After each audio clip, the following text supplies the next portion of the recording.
The notice requirement provided for the Open Public Meetings Law has been satisfied. Notice properly given. Said notice having been transmitted by the Courier News on Tuesday, January 16th, as well as posted on the city's website. Clerk, may I have a roll call? Councilwoman Briggs Jones is absent during roll call. Council President, please note that the councilwoman did say she would be joining remotely, so we are waiting to see if she joins. Councilwoman Cherry? Present. Councilman McCray? Present. Councilwoman Sessoms? Present. Councilman Wyatt? Present. Vice President Graham? Present. Council President Hockaday. Present. We have 6 members present and a quorum. Okay, please stand for the Pledge of Allegiance. I pledge allegiance to the flag of the United States of America and to the republic for which it stands, one nation, under God, indivisible, with liberty and justice for all. Humbly we ask God, the giver of peace and the lover of charity, to give the entire family of nations true agreement with his will, and to grant the light of his spirit on all those who work for justice and peace. Amen. Amen.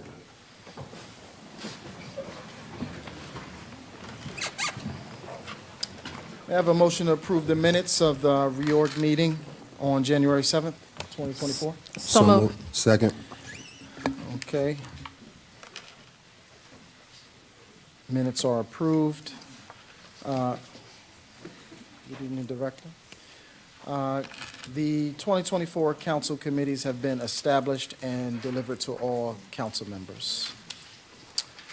We'll now have public hearing to discuss the Rushmore Recreational Complex and the Sidler Field improvements as advertised and required by the New Jersey Green Acres Program. A total of 60 minutes has been allocated for public comments, limited to resolutions, questions and resolutions on this Rushmore Recreational Complex and Sidler Field improvements. Each speaker will be given 3 minutes.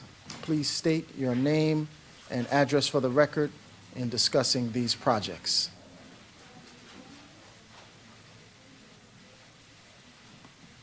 Also reminded, if any member of the public would like to call in, dial 646-558-8656 and enter the meeting ID 938-3643-9534.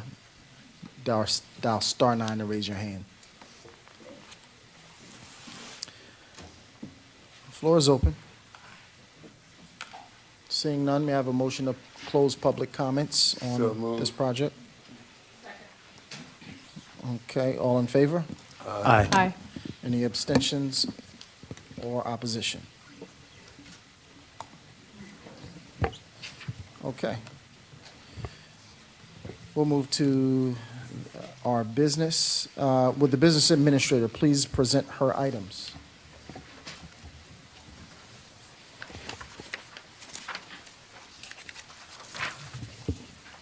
Yes, sorry. Can you hear me? Yep. Okay. Okay. I have 7 items for your consideration this evening.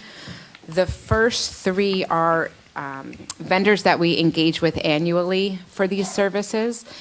First one is Acrisure, who is our health insurance broker. Second one is Claims Resolution Corp., who is our third-party administrator for our workers' comp claims. All the checks, everything goes through them.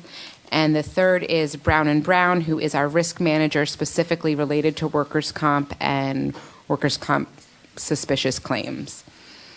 Then I have the resolution for our July 4th fireworks, which will be July 5th this year. July 4th we'll have the parade, and then it worked out very well last year to have a Friday night concert instead of on July 4th itself.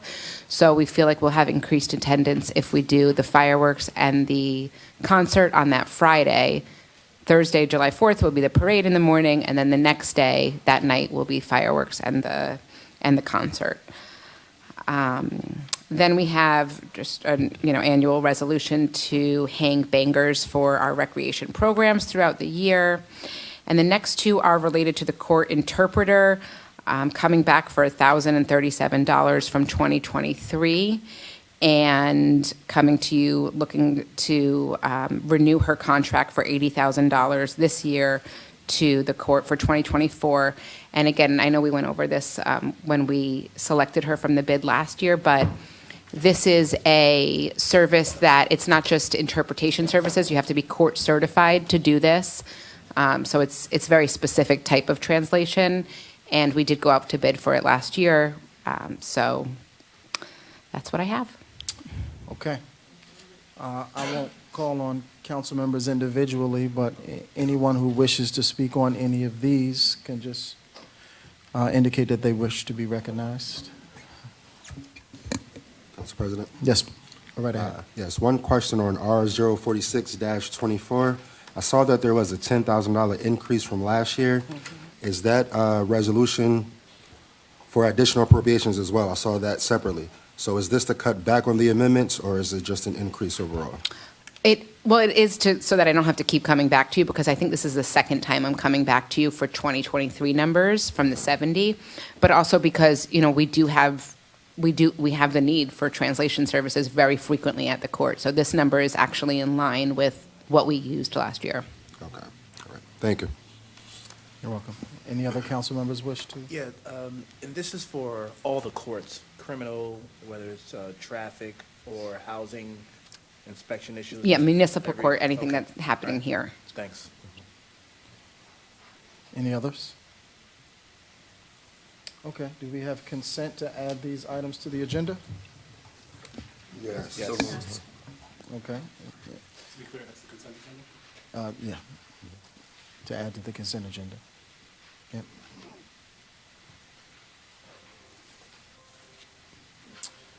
Okay. Do we need a roll call or a voice vote for that? No? Okay.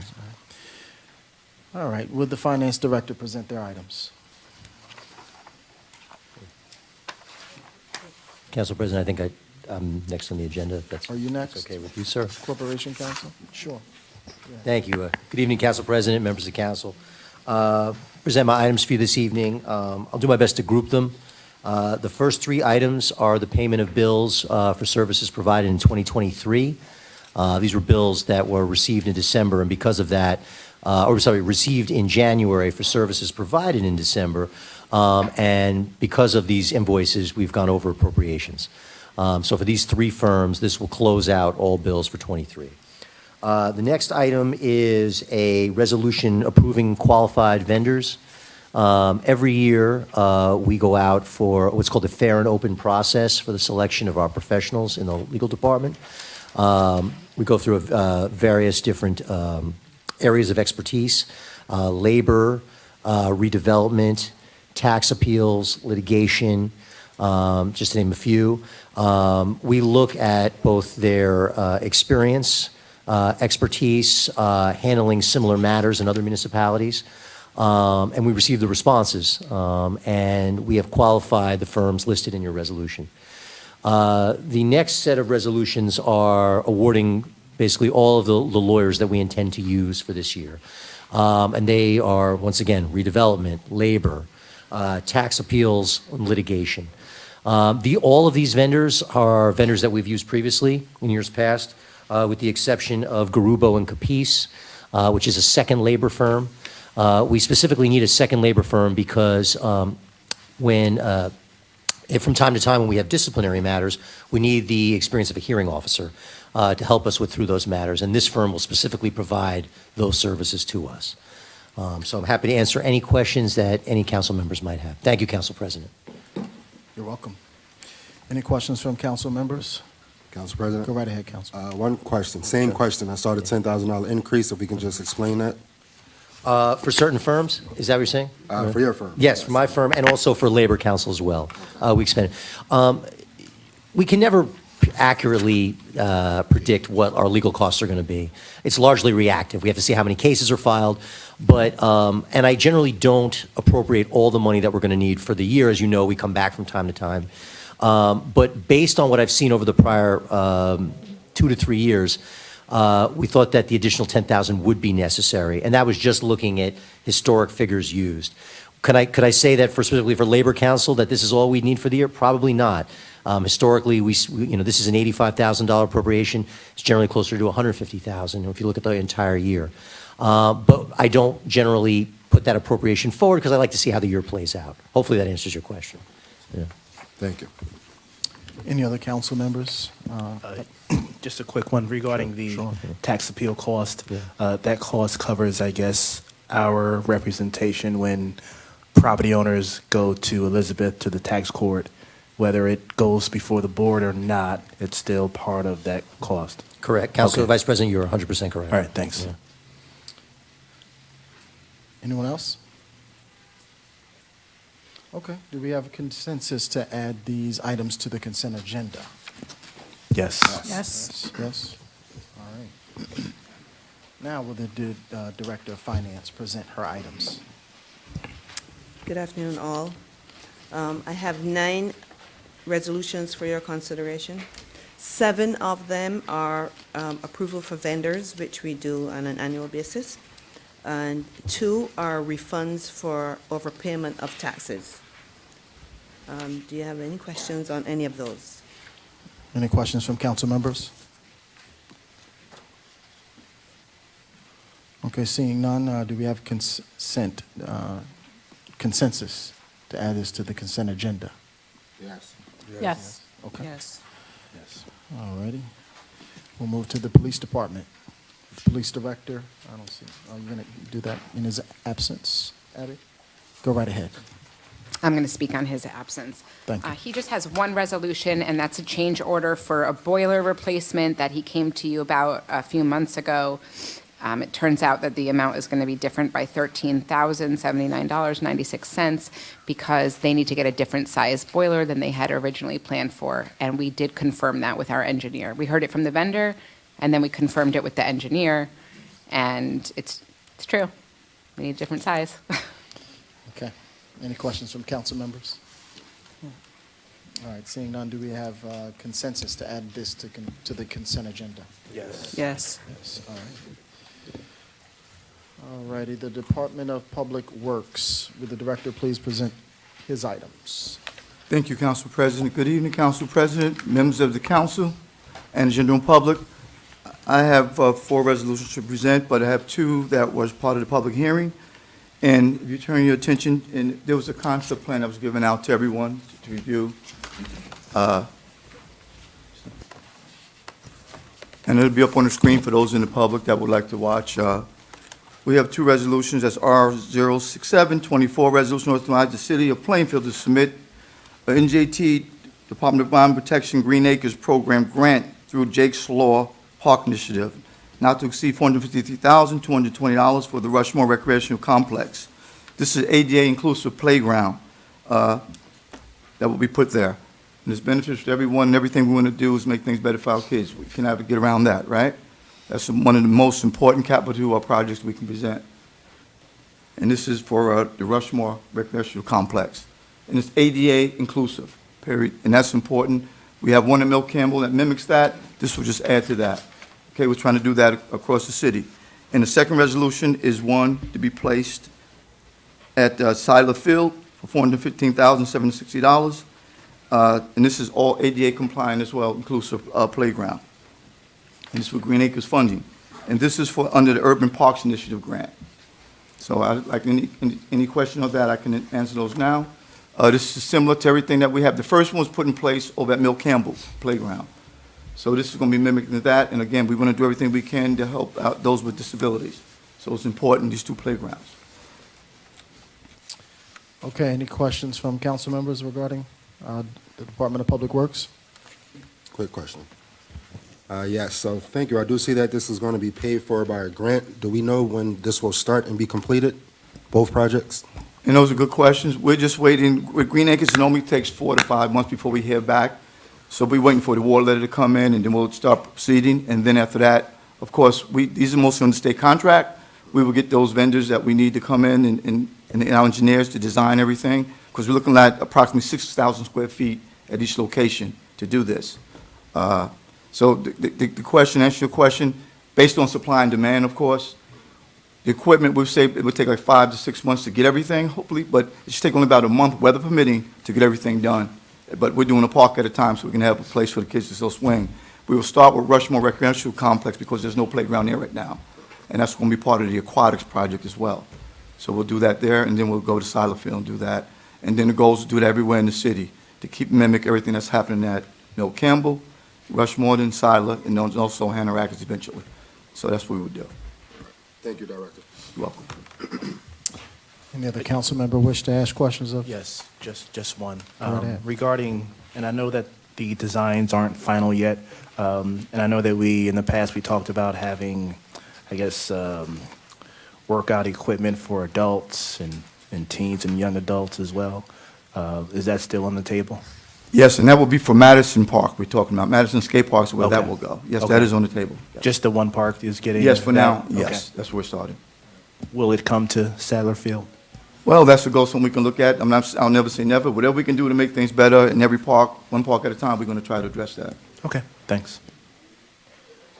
Any other council members? Director Dabney, can you explain what Jake's Law Parks Initiative is? That's a good question, Councilwoman.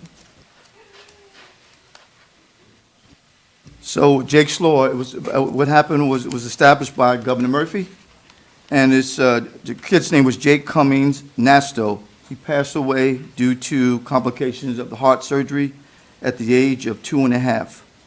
He was born with hypoelastic heart syndrome, and the park was a preferred place for physical therapy. So the governor named this after him, this grant, based on him, saying that every child should have a place to play.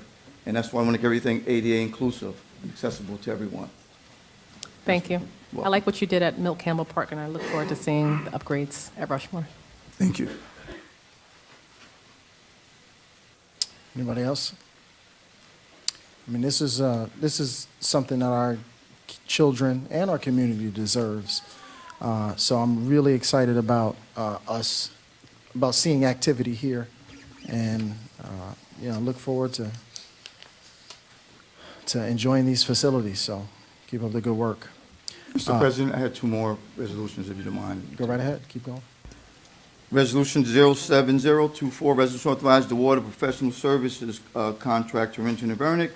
This was for floodplain services, and it's for 1 year, and a total amount of $40,000. And this is something we have to do. We have to have a certified floodplain manager. Every municipality has to have that.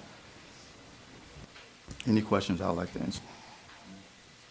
I have a question. If a constituent would like to get access to the flood report, how do they get access to that? That's something we would notify FEMA and our floodplain manager. I'll get the information. When you give me the information, I could try to find and get a report that outlines everything in the report. Thank you. Anyone else? Okay. Do we have consensus to add this to the consent agenda? Yes. Yes. I had one more too, but. You were going one by, you do them all at once. Because I was still thinking about the hearing. Okay, R07124, apologize, Mr. President. Resolution I supplementing, and you'll love this one, you'll be happy with this one. This is another one for supplementary funding that we're looking to get for the aquatics playground. Okay, and that's for $2.5 million we're asking for to supplement the funding that we're doing for the aquatics park. We received a total of $2.6 million to date. So the total project is like 6.6. So this is helping us get to where we need to be. So we're looking to see what they're going to give us out of this. It's wishful thinking that we're going to get $2,542,000, but we'll get more. It's supplementary funding that we'll get to add for the aquatics project. So we'll continue to get every Green Acres dollar we can go after. So. Absolutely. Absolutely. And that concludes my resolution. Council President, just to note, 69 and 72 were removed from the agenda. Okay. Gotcha. All right. Council members, once again. All right. Do we have consensus to add this to the consent agenda? Yes. Yes. Yes. Okay. All right, great. Let's move now to economic development. Director? Good evening, Council President. I have 15 items to present tonight. The first one is starting with R073-24. This is a resolution to adopt the calendar year budget for our Central Business District Management Corporation, also known as our Special Improvement District, the SID. The total budget being proposed is $250,000. This is $50,000 above the calendar year '23 budget. The increases are due to some of the fees with their subscription, the economic development salary, insurance stipend, as well as payroll, audit fees, and other events that are being added. The next set of resolutions are related to qualifying vendors and then awarding their contract. The first one is just to qualify the owner's rep and a cost estimator for the city. The first initiative for this is going to be used for the Center of Excellence for owner's rep for that effort. The next resolution is to qualify the vendors for the Brownfields Environmental Engineering Services and Brownfield Management, and then award to Lewis Consulting not to exceed $15,000. The next one is to qualify the vendor for economic development services. These services will mainly relate to developing a market analysis. Right now, we've been working a lot with developing our mixed-use development. This is to look for attractions in our commercial and retail spaces. The resolution after that is to award for this contract to DCG Core Plan Consulting, not to exceed $40,000. The experience this firm has is in Newark, West Orange, and Union, as well as with the Port Authority of New York and New Jersey, as well as other cities and states around the country. The next resolution is to award for our redevelopment and professional services for Nishwain Group, not to exceed the amount of $125,000. The next is to award to CME Associates for planning for our board planner, not to exceed the amount of $25,000. The next amount is for CME Associates for our engineering, our board engineer, not to exceed the amount of $10,000. These were qualified at the last meeting. We are awarding today based on the recommendations of the boards and the commissions. The next resolution is to authorize our planning board to conduct redevelopment studies. The locations that were listed here were brought to us by a charter school to develop there for study. The next resolution is to conduct a redevelopment study. This is brought to us by several different private property owners. The next resolution is directing the planning board to re-examine a redevelopment plan. The purpose of re-examining the redevelopment plan for scattered sites for our parking lot is to add an additional use to allow educational use. The next resolution is to re-examine the redevelopment plan for 197 scattered sites. It says foreclosure and bankrupt properties. I just want everyone to note that that was the original title back in 1999. That 197 refers to the number of original parcels that were included. We have expanded that number since then, but this represents various parcels that are across the city. What we are looking to do with the re-examination of the redevelopment plan is amending the density for one district. The next one is to direct the planning board to prepare a redevelopment plan for 1123 through 25 West 7th Street, as well as looking at another resolution to develop, or rather update, the redevelopment plan for TOD South redevelopment. with revisions. What this will do in the case of both redevelopment plans, we are adding areas to the redevelopment plan. And that concludes my items. Thank you. Most of these seem to be standard qualifications and awards that we need to do our business on our other boards, our planning and zoning board. So it's good to see that. Just a quick question regarding 8324. Which charter school is that? I mean, just in full disclosure, I'm on a board of one of the charter schools. I want to make sure I don't vote on anything. College Achievers. Okay, not on that one. It's Crest Haven, and full disclosure, I'm involved with. So I want to make sure I don't vote on anything involving that school. Any questions from council members? Yes, Director Zenobia Fields. You mentioned the Center of Excellence. Is there a timeline to complete? So what we've done to date is we've gone through the initial schematic design for that, and we've also done the environmental assessment. The reason why we need to bring an owner's rep on board is so we can begin looking at the construction phase. So move into construction documents. We hope to break ground sometime at the end of this year. Thank you. Second question. The 197 scattered sites, can you talk a little bit about that? Are they vacant? Sure. So the 197 scattered sites, that was the original number when the redevelopment plan was developed back in 1999. We have a lot more parcels than that are currently included. Originally, it was looking at vacant and abandoned properties. That is not the case now.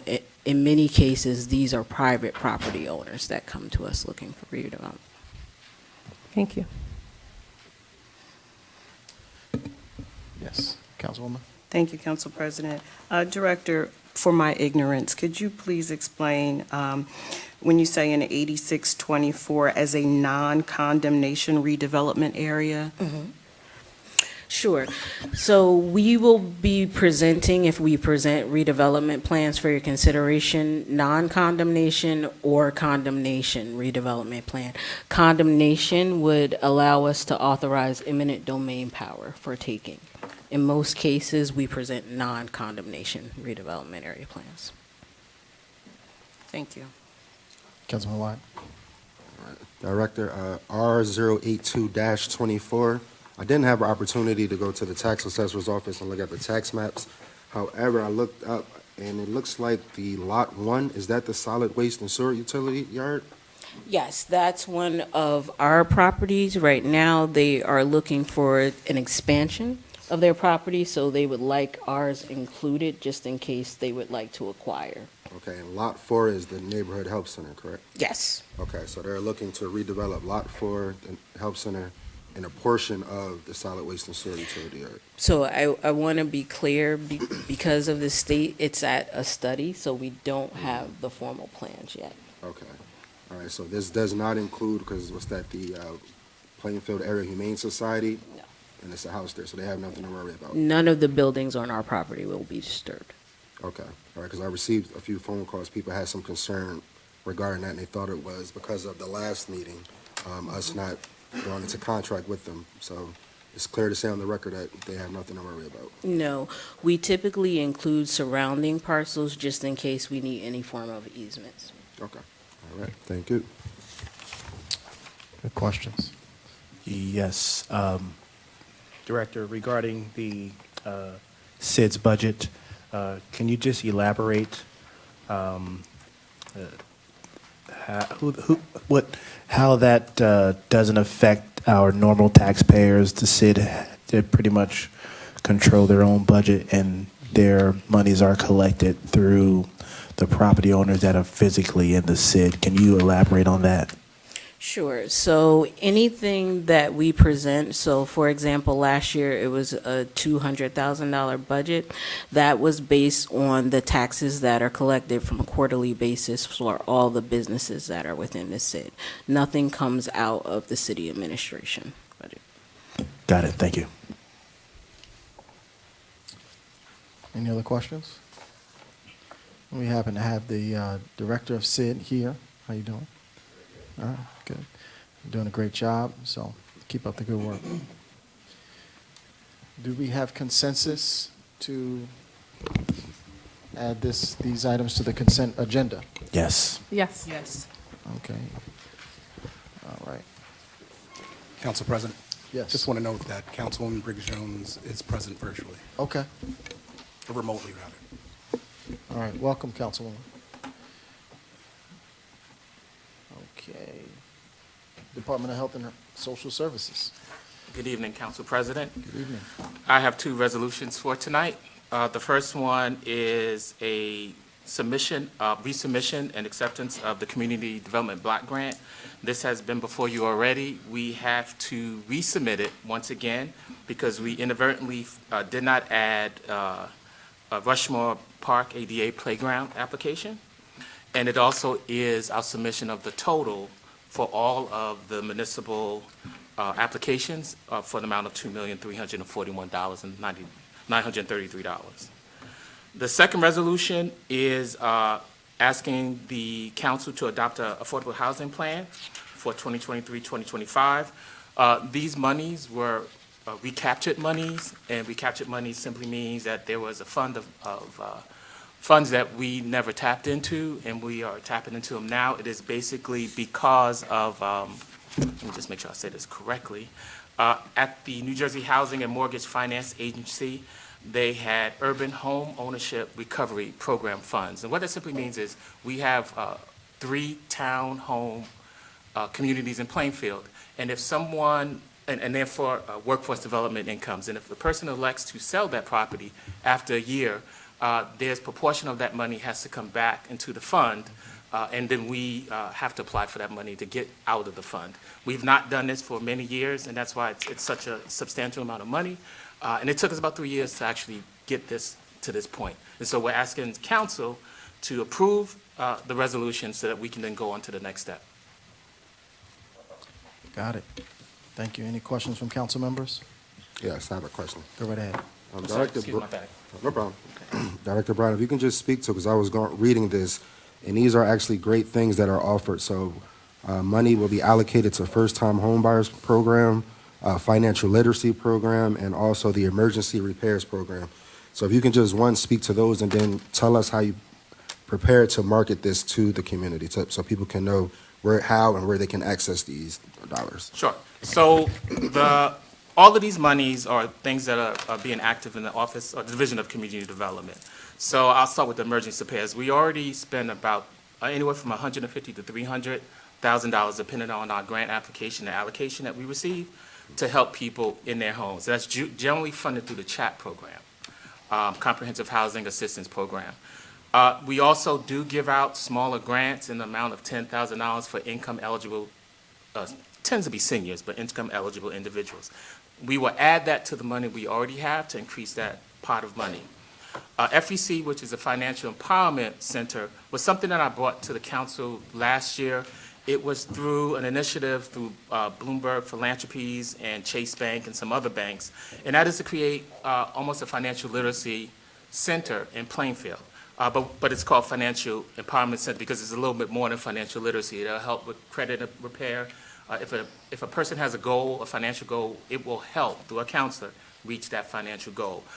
One of the challenges for us was that we had to raise the money, and so this is one of the ways in which we raise the money, and then it is matched. We are actually pursuing another grant to help us get, advanced in a year so that it's not a one-off. We want to be able to have this as a sustainable program.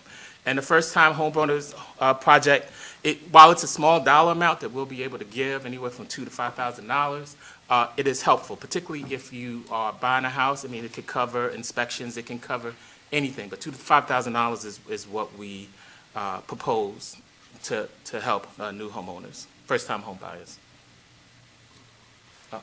And just the marketing. What's your Oh, marketing? yes.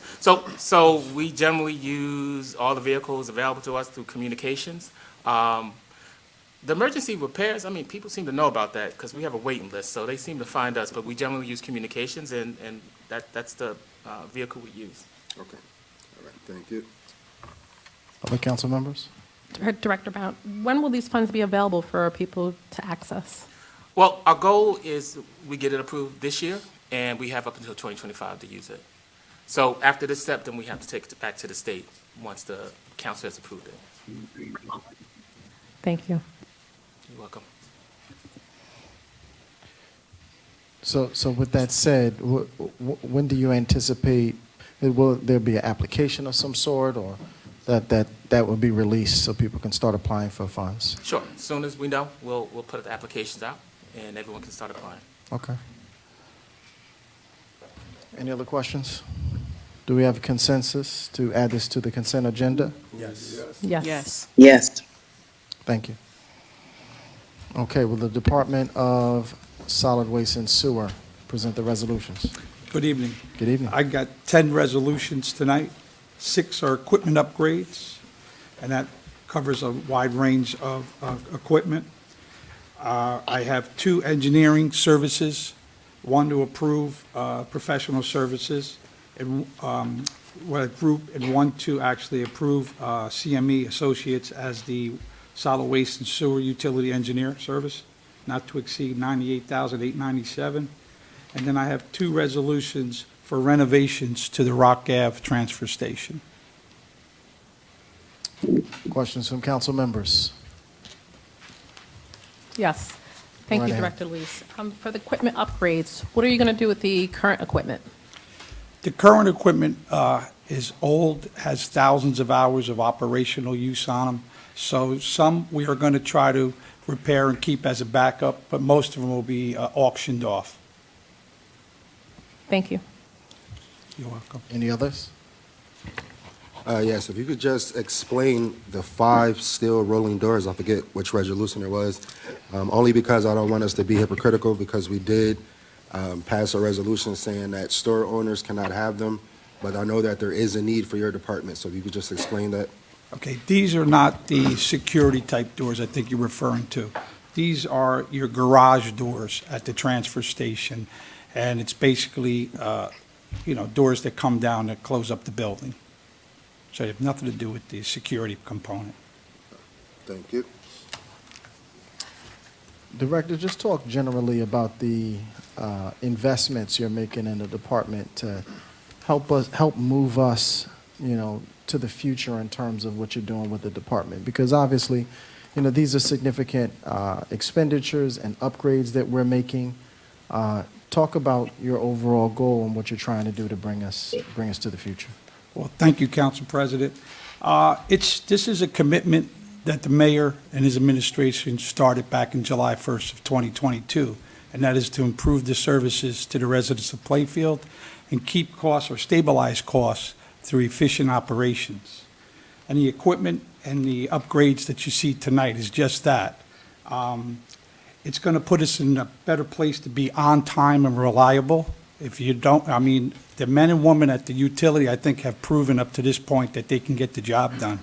And this equipment will make sure that we can continue to move forward and be reliable and on time to our customers. 2, it improves the employee safety. These vehicles are equipped with all the safety gadgets, if you want to call them, cameras, you have strobes, you have a lot of safety features that the current vehicles do not have. Better fuel efficiency. Right now, as you know, most of you have driven older cars, the fuel efficiency goes down as the age starts to increase. And this equipment will not only increase our fuel efficiency, but also reduce our carbon footprint, as they say, because it's got all the emissions, new emissions that are on these vehicles. The big one, too, is transportation. There's a lot of vehicles in there. There's 2 trailers and 2 tractors that move all of the debris at the transfer station. This not only helps us for the daily operation, but whenever we get a big storm here in the city, we have to move material a lot. And it may take several days of 24-hour days. And with newer equipment, it minimizes the downtime that we may experience with older equipment. And this is big on me, employee motivation and appreciation. It's tough enough to go out there and pick up solid waste on a good day. Having an old vehicle that the controls may not work right, and other things may happen, it really frustrates the employees, to put it nicely. But with newer equipment, you kind of eliminate those kind of issues. And it also shows the employee that, you know, we're invested in them and we appreciate them. So those are the big factors for the investment that I have before you tonight. And I'm open to any more questions. Any other questions? Director, with the modernization of equipment, will there be additional training that's required for the employees? Most of the equipment, we'll get a standard, overview with the vendor and maybe a couple of the mechanics at the yard. There are a couple of pieces, like the heavier pieces, that we will have on-job training from the vendor, and that's free of charge. It comes with the purchase. Thank you. Councilwoman With Sherry? the auctioning of the vehicles, how much revenue do you think you'll anticipate coming back to the city? Well, it's hard to say. I mean, we had an auction a couple of months back in 2023, and we did pretty good. I was surprised to see some of the numbers that we got for a vehicle that we probably only got maybe $1,000 if we would have took it for scrap. We ended up getting, I think one was $18,000, which I was really happy with. So we're hoping to get as much as we can. Thank you. All right, I mean, it sounds amazing. This is what we hoped for when the city took over the operations. What a lot of residents are concerned about similarly is just what the impact of taxes would be. Do you have a sense on, and the finance director could chime in as well, but do you have a sense on whether or not this impacts our budget or tax, or, Well, this is through capital purchase, so, I mean, I'm sure Director Beverly can speak on that, but it's in the current budget, and it's a minimal charge. Okay. It's spread over many years. It'll be spread over many years, and you'll probably go to bond for that, and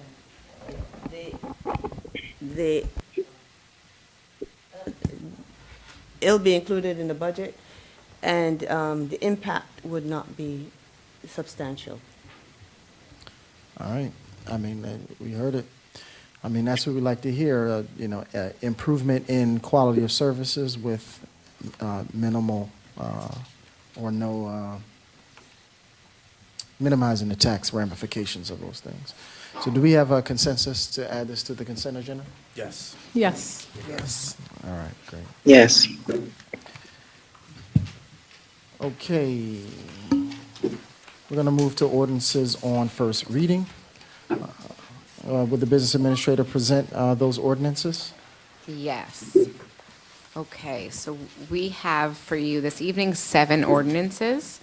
The first one is related to personnel, and this is the addition of the Assistant Director of IT role into the PMMA union. That's the Managers Division Head Union. This is a new title, but not a new hire. So we're not looking for a new hire, it's just a new title. Then we have 3 ordinances that are redevelopment plan amendments. The first one is to have an entertainment district on the East Third and Richmond redevelopment plan. The second one is to add the Geo Keller building into the South Ave corridor redevelopment plan.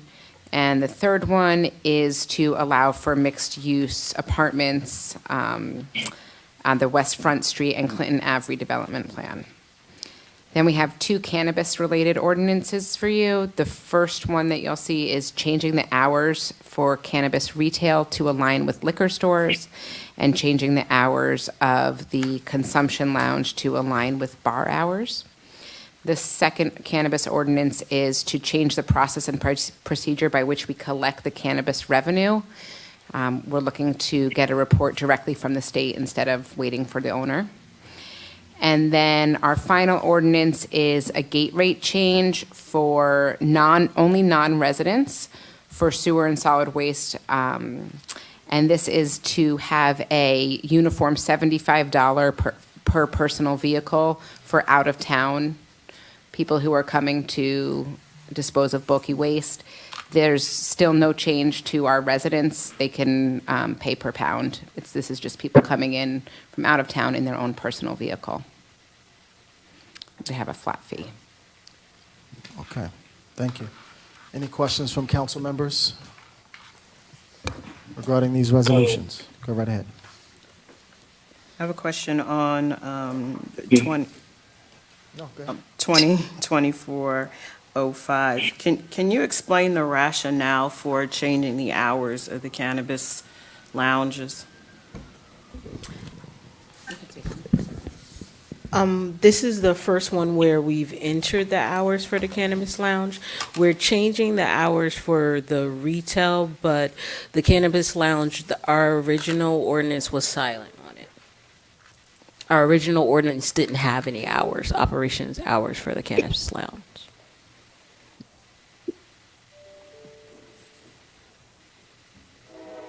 Follow-up questions?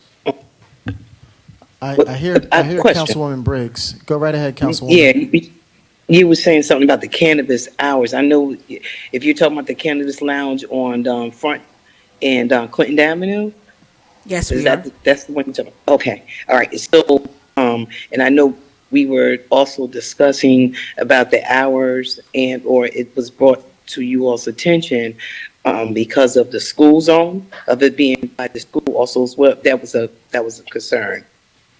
Am I correct? I don't recall, but in our ordinance, we don't have any geographic limitation due to the school zone. Okay, all right. And also, I know we had said something about. I believe you. See, I don't have my printed backup with me, but that's okay.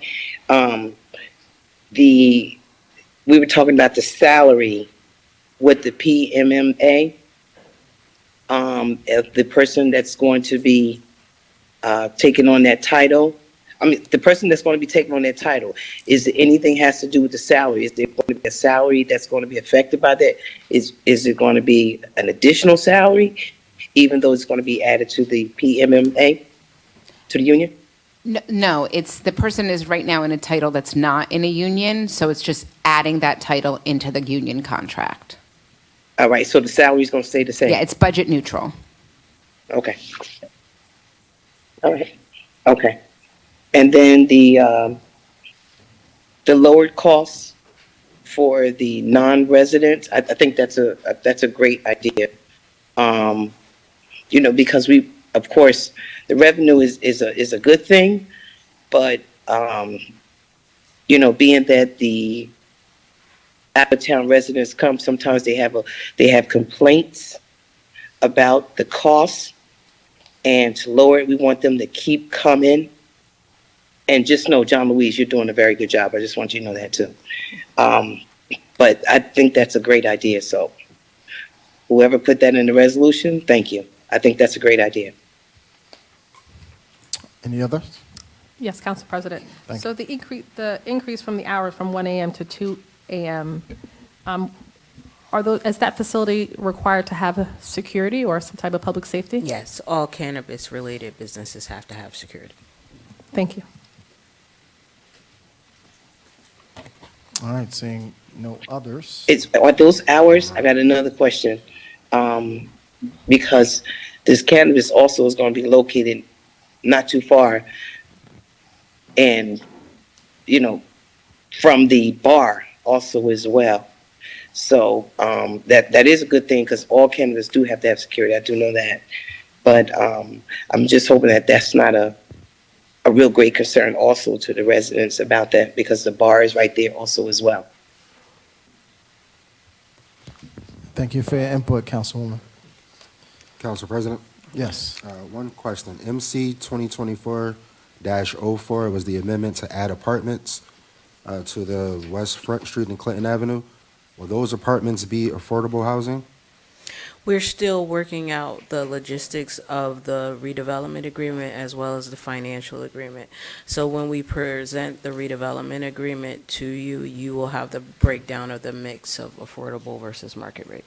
Okay, and when you guys talk and negotiate with the developers, do you also discuss the CBA, the community benefit agreement? We do. You do? Okay. All right, thank you.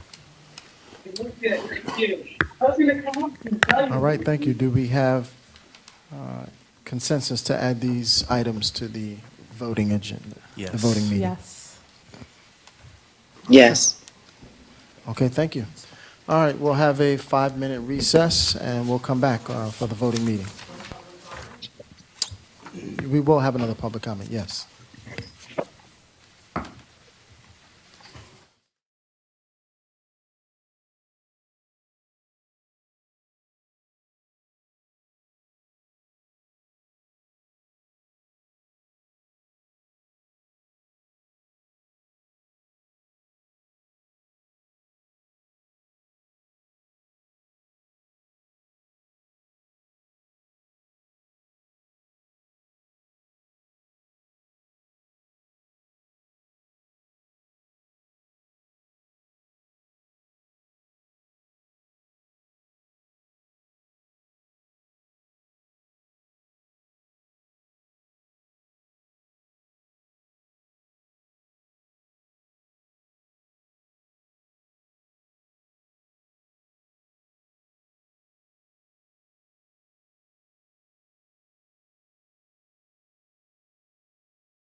Recording in progress. Okay, we'll resume our session. We're gonna, just for the record, we're gonna have two public comments. One will be limited to resolutions, motions, and ordinances to be introduced on first reading. And there will also be a general public comment at the end. So depending on where you fit in, you know when to approach the mic. All right, so now a total of 30 minutes has been allocated for public comments, limited to resolutions and ordinances being considered this evening. Each speaker will be given 3 minutes. Please approach the mic, state your name, address, and identify the resolution or ordinance that you wish to speak about. Yes, Nancy Pivar, 1129 Myrtle Avenue. I'm a bit concerned about Resolution R082-24. I believe the Economic Development Officer talked about a charter school there, if I heard her correctly. I wasn't sure. That's dealing with the proposed investigation study of Myrtle Avenue and Rock Avenue redevelopment. This area is in the Greenbrook Lower Flood Basin Flood Control Project. And if you go on the U.S. Army Corps' website, there is a 1997 report that includes this area. I read that the Rock Avenue Bridge will remain, but levees are proposed for the north side of the Greenbrook and portions of the south side. The U.S. Army Corps does not have the authority to stop any development along the brook, as far as I understand from the last meeting that I attended. But when this lower basin project gets this far into Plainfield border, there will be land acquisitions, as I understand it, and any investigation study that the planning board anything that the planning board does needs to include the U.S. Army Corps as an interested party, and/or a review of the 1997 report that's on their website that may or may not impact what is being proposed tonight or in the future by the city or any developer. This is a sensitive area, and I do believe the levees will extend on the north side of the brook all the way past this area and force the water south onto the floodplain where these properties are and where this study is being undertaken. I do have one of the pages from their report that talks about this. You can find it on the website, but I'm very concerned about the flooding in that area. And if you look at the maps that they have on their website, the levees extend all the way to Clinton Avenue and will force the water north onto Plainfield. And so when you do this investigation study, I hope that the planner looks at that, because I'm not going to be alive when those levees get put in there, but it's really a concern. Before my father passed away, he told me about levees and is concerned about levees. And luckily, I live on higher ground, but the people down there by, the animal shelter, the transfer station, and the health center, and the houses along on First Street, probably going to get flooded out. I'm also concerned about R83-24. That deals with some properties on Spooner and Leland. And when I looked at the Leland map, I didn't understand why some of the properties were skipped and why some, and what was the rationale for that. And one last thing on MC 2024-4, Clinton and West Front Street. At the last planning board meeting, they made another amendment, so I don't see that amendment on that particular notation on that ordinance. Thank you very much.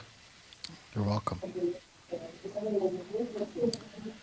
Also reminded that if anyone is online or would like to call in, dial 646-558-8656 and enter the meeting ID 938-3643-9534. Dial *9 to raise or lower your hand. This information is also posted on the city website if you did not hear me clearly. Anyone online? Okay.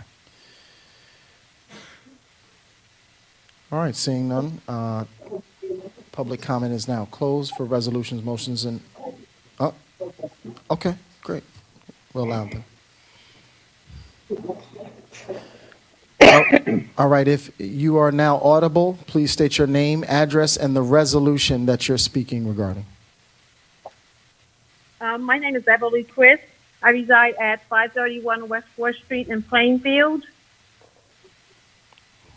Okay, are you speaking regarding a specific resolution, or would you like general comment? Yes.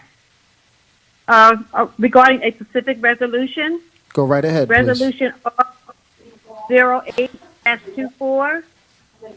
And I don't know much about this information, but I know this is concerning, I guess, a designation, a study that you guys are proposing to have done regarding the property at 1700-58 Myrtle Avenue, which is that's block 207, lot 4, which is the property of the Neighborhood Health Center.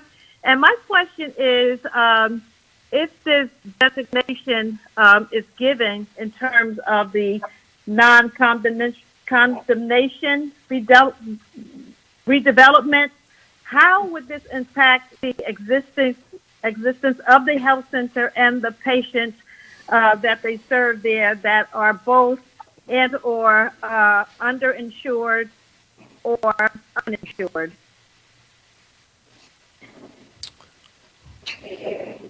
Does that complete your remarks? Yes. Okay. All right. Thank you for your question. I will have, at the conclusion of public comment, I'll have the director answer your response. Thank you. Answer your question with a response. Okay. Anyone else? Okay. We're going to close public comment. Director, you can just quickly address that point.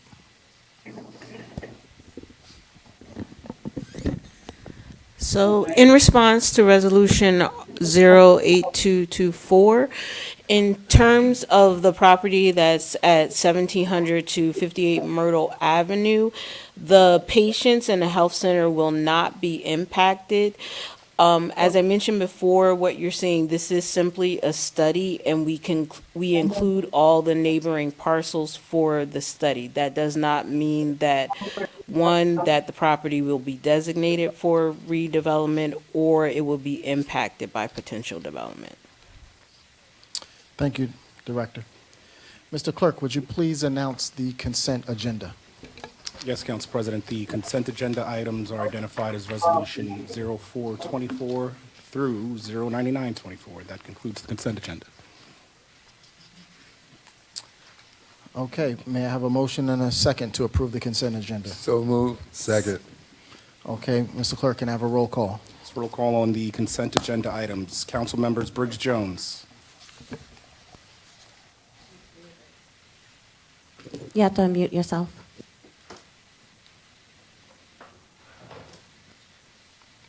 We can come back to Councilwoman Bridge. Yes. Okay.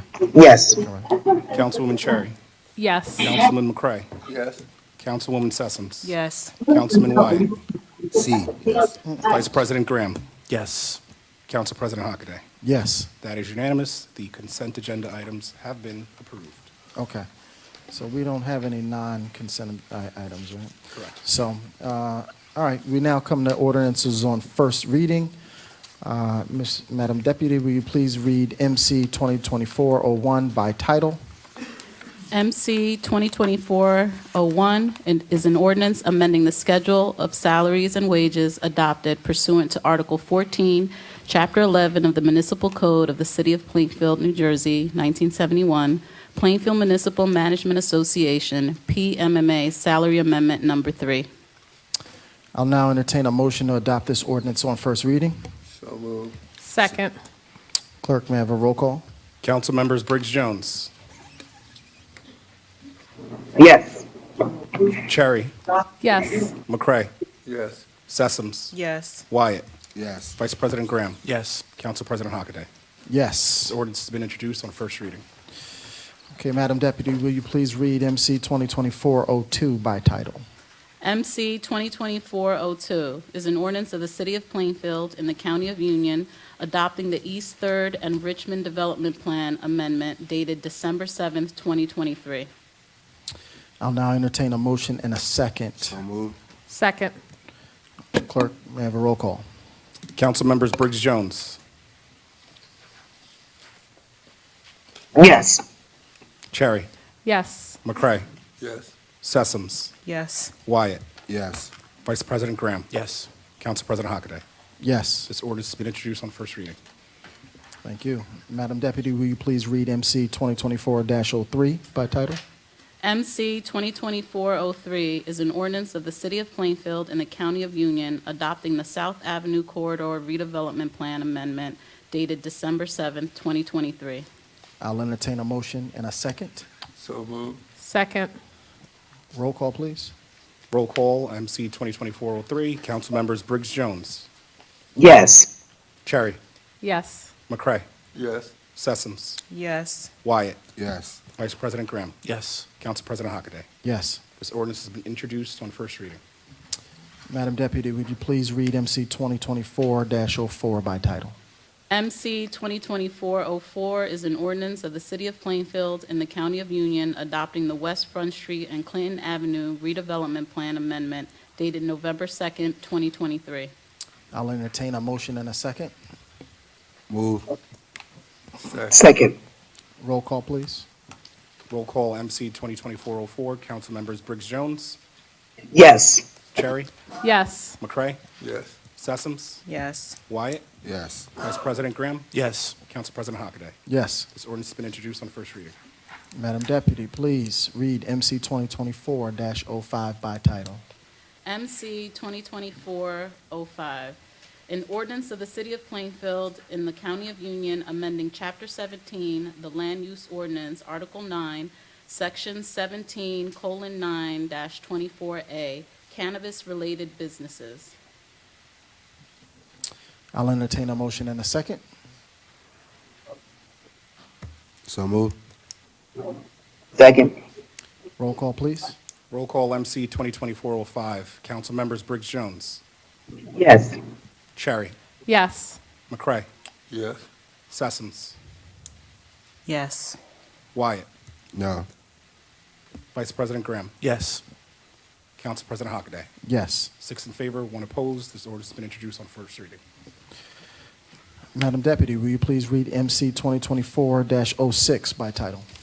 MC 2024-06 is an ordinance of the City of Plainfield and the County of Union amending Chapter 20, the Cannabis Transfer Tax and User Tax, Article 1, Section 20:1-1E. I'll entertain a motion in a second. So move. Second. Roll call, please. Roll call, MC 2024-06. Council members Briggs Jones.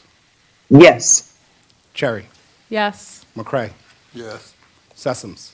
Yes. Wyatt. Yes. Vice President Graham. Yes. Council President Hockaday. You know it. You say no? I said you know. Oh, okay. It's a yes. Yes. That is unanimous. This ordinance has been introduced on first reading.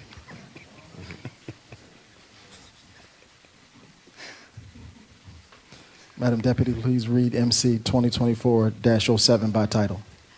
MC 2024-07 is an ordinance of the City of Plainfield, solid waste utility in the County of Union, State of New Jersey, requesting the approval of adjustments to the utilities transfer station bulky waste, including mattresses, type 13, for non-commercial passenger vehicles, non-residents, and neighboring outside municipalities.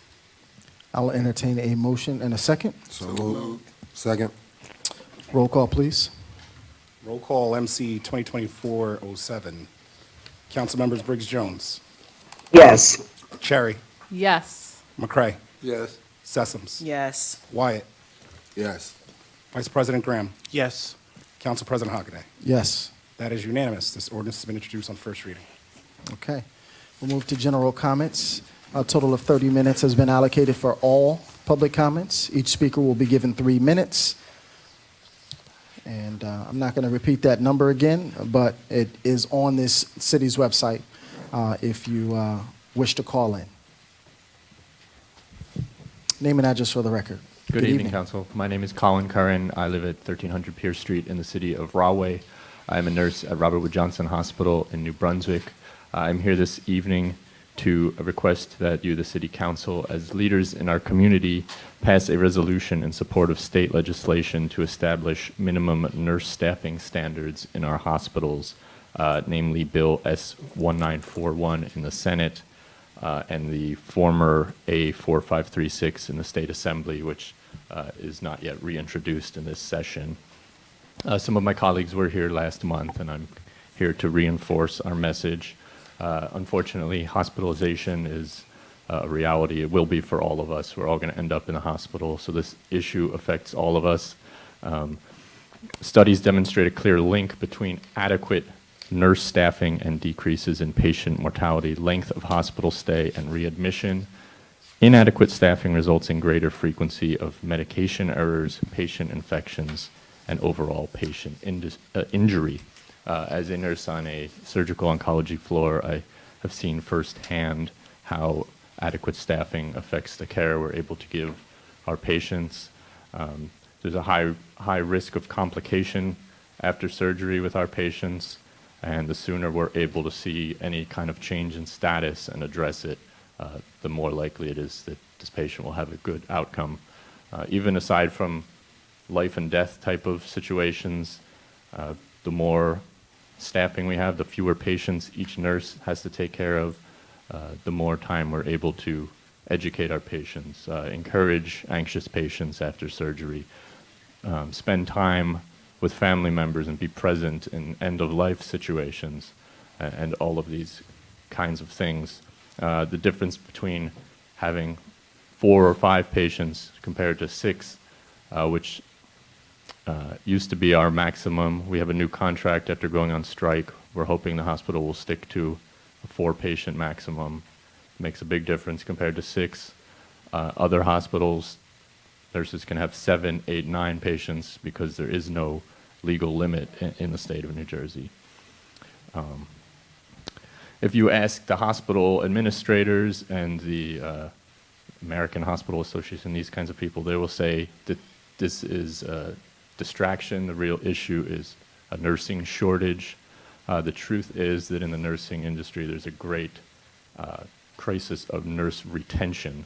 I know on my floor, we go through nurses, they come in, it's too difficult, and they leave.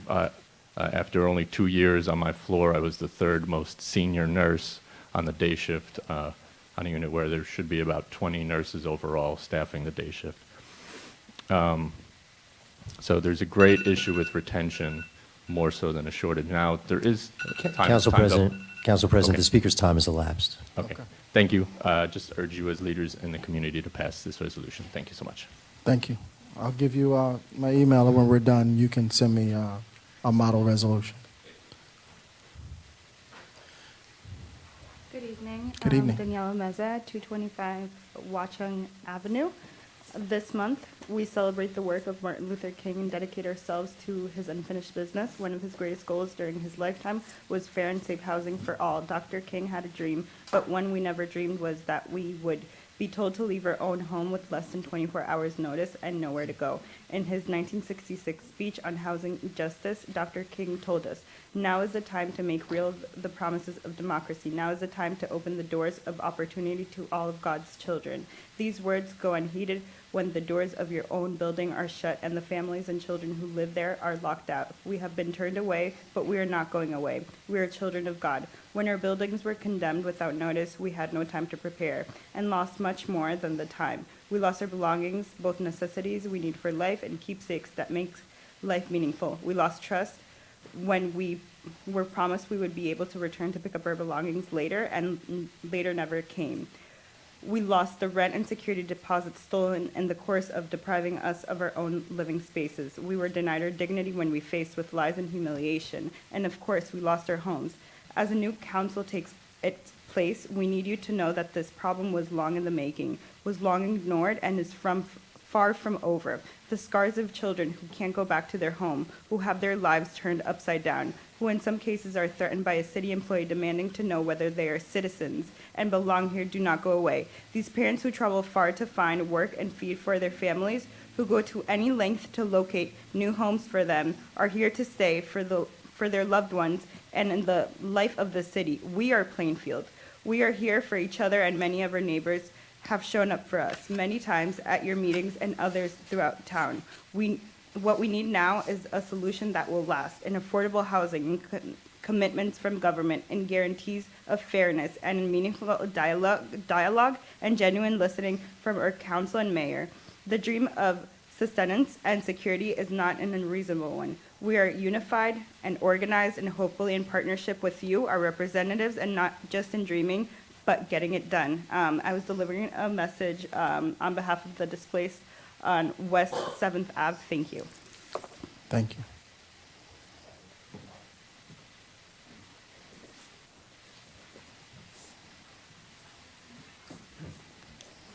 Good evening. My name is John Shu, 219 West Shirley Avenue, Edison, New Jersey. Just want to speak on behalf of the nurses. I'm a community member that got involved with their effort, and I've seen them grow very much as a political force, pushing for the safe staffing bill. In terms of coming to municipal meetings, we have passed many resolutions throughout the county, Union, Middlesex, Winfield, Linden, North Plainfield, and Fanwood here in Union. But this is a public health issue. That's why we come to the council meetings. We want to educate the public on what's going on in the hospitals, the lack of staffing that hurts patient care. It's a patient health issue. So we want to protect the lives of our patients. We want them to. We don't want the nurses to be stressed out. We don't want them to make mistakes that can be preventable with adequate staffing. This is a bill that is championed by Senator Vitale in Woodbridge. From Woodbridge, he is the chair of the Health Committee, and he is he's pushing for the bill. We had a Senate committee hearing 3 weeks ago where he spoke very strongly in advocacy for the bill. There were panels from nurses, unions, and hospitals, but he was able to address the concerns hospitals had. And we see that he's behind the bill, but we need the public to know what's going on about this public health crisis.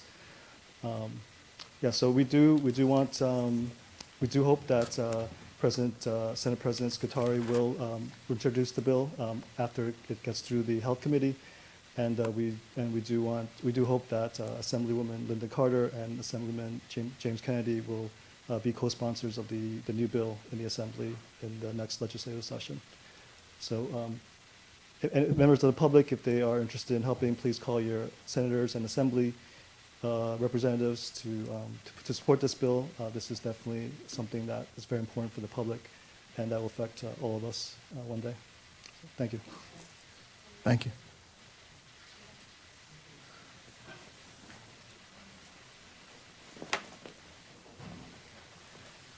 Good evening, Council. My name is Christian Kane, and I'm a nurse and resident of East Brunswick. I'm here to also advocate for Safe Staffing Bill S-1941, which would establish minimum staffing levels for registered nurses across the state. The nursing workforce is collapsing, and this issue has long been neglected. A 2013 NIH study found that up to 33% of new nurses left the workforce in their first 2 years. More recently, McKinsey & Company found that the nation's registered nurse turnover rate in 2021 was 26%. For years, the healthcare industry has warned that the looming crisis would be due to the baby boomers retiring. They were wrong. The largest demographic leaving is my own. A 2021 study published in Health Affairs found that nurses under 35 have been leaving the workforce at a rate 4 times greater than those over 50. The author stated, quote, "A sustained reduction in the number of younger age RNs would raise ominous implications for the future workforce. More than half of current RNs are already over the age of 50. So why are we leaving? Nurse.org's State of Nursing for 2023 found that 91% of nurses believe that nurse burnout, poor working conditions, and inadequate pay were the primary causes. Less than 10% believed it to be due to patient complexity. While hospital profit margins stay relatively thin, executive profits continue to skyrocket. For example, a 2021 study of executive pay by the Economic Research Institute found that while the median pay of all nonprofit CEOs was around $100,000 annually, in nonprofit hospitals, the median pay was $362,000. Even during COVID, when institutions were in the red, more than 80% of hospitals continued to provide CEO bonuses, even as other hospital workers were furloughed or had their pay slashed. Research has shown that CEO compensation is not impacted by either financial performance or quality of care at their organizations. Lastly, I'd like to address the opposition's suggestion that acuity-based staffing is superior to minimum patient-nurse ratios. Acuity-based staffing is deliberately confusing jargon, so allow me to simplify it. It's the rationing of care, period. Imagine a husband telling his wife that instead of a set number of meals per day, it would be better to restrict their child's meals to their exact caloric needs based on their exercise and expected growth. Oh, and he doesn't want to be the one to calculate it. He wants you to do it while you're doing all of the other parenting too. Wouldn't that be insane? If you were his wife, you would leave too. It should be clear why nurses are leaving. We're running from an abusive spouse, and unfortunately, we can't take the kids with us. And what is this abusive spouse doing with the money? 2018 study found that a substantial Council President, the portion- speaker's time has elapsed. I just urge the council to please support the bill with the resolution. Thank you. Thank you.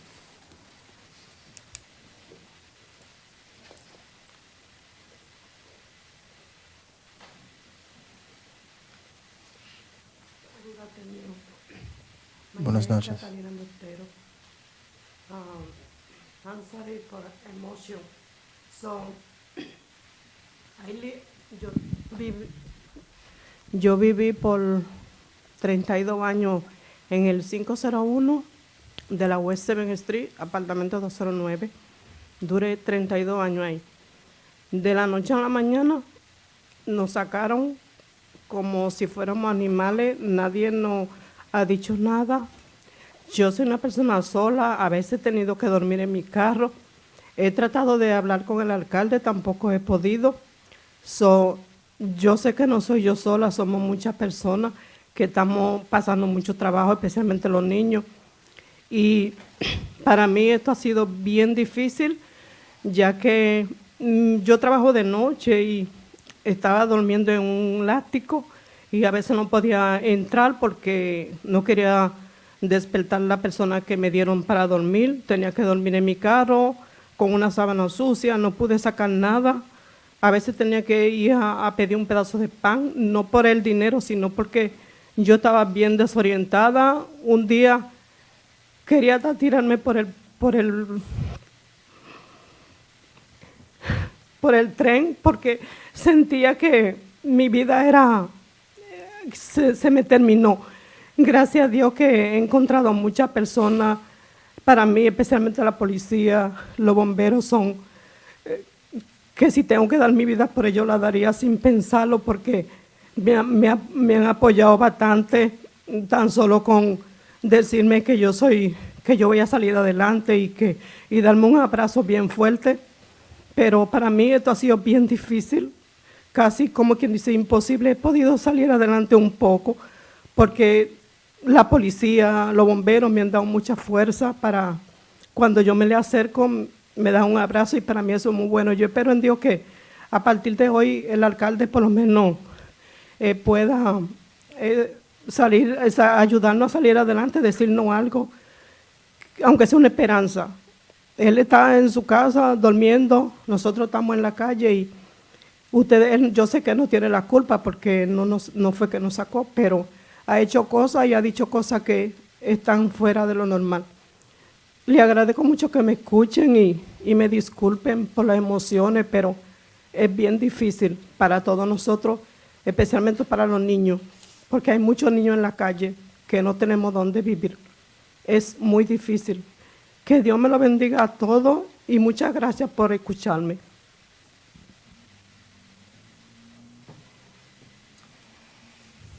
Thank you for your heartfelt remarks.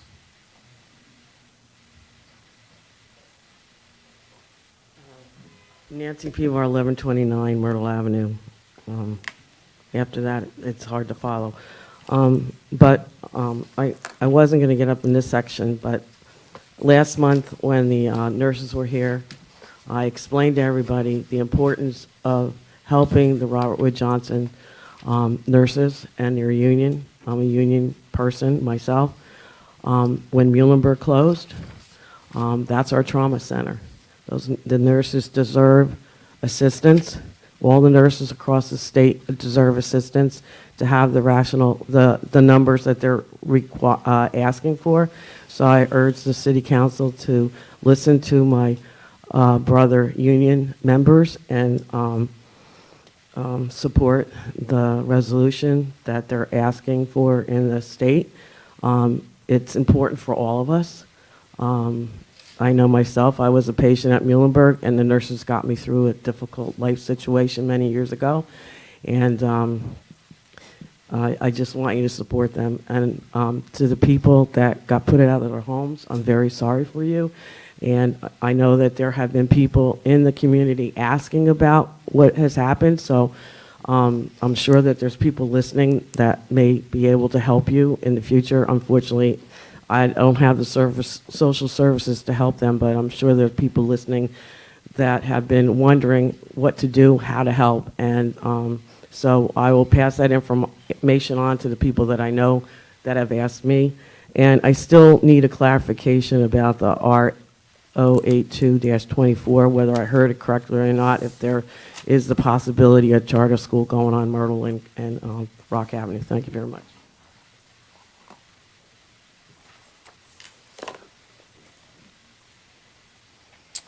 Okay, is there anyone online with their hands raised? No one with their hand raised currently. Okay, thank you. All right, public comment is now closed. Director, just address that last question regarding the possibility of a charter school going on Myrtle and Rock. Yes, you did hear correctly. There is a possibility of our charter school going there. And in terms of looking at the environmental research, that is not a part necessarily of what the city does, but any developer is required to do that before they can present from DEP as well as EPA, and that includes the data from the Army Corps of Engineers. Okay, thank you. All right, I'll entertain a motion and a second to adjourn. Council President, Sure. could I respond to the 501 West 7th? You may. Okay. So I just want to speak to the people who came to speak about West 7th Street and the condemnation. And I want to make sure that you know that we have not forgotten about you, that if you have not received services from the 3 agencies that we're working with, that I would ask that you stay here so I can give you, so that you can give me your phone number and the best way to contact you, because we are meeting with these agencies weekly to go over what the status is of everybody who was taken out of that building. And so if you have not been helped at this point, it could be because we don't know that you're, either you weren't on the lease or we don't know about you. So if you could please come see me after this meeting and give me some sort of contact information for you. You will hear from an agency this week, that for certain this week. And I also just want to make sure that you know that affordable housing is a top priority now of this administration. We talked last month about how we have a building 55 and up, 100% affordable coming. And we are very much looking at all affordable housing options. That's one of the main things that we speak about daily. And I just wanted to make sure that you know that we're thinking of, we're constantly thinking about how to help you and also how to help the city out of this happening again. And then finally, I just wanted to mention that we don't have access to that building. It's not our building. And so we were told that you were going to be able to come back in and get your stuff and that you could arrange that with the landlord. I see you shaking your head that hasn't happened. So we're currently in litigation, as everybody knows, with that landlord. And so we will, through our attorney, I'm going to ask our attorney to reach out to their attorney and make sure that they're aware that that hasn't happened, and that, that was something that we were told would happen. And I just wanted to offer that. Thank you for that timely information. Appreciate that. Okay, a motion to adjourn. So moved. Second? Second. All right, meeting adjourned. Thank you. Aye. Aye.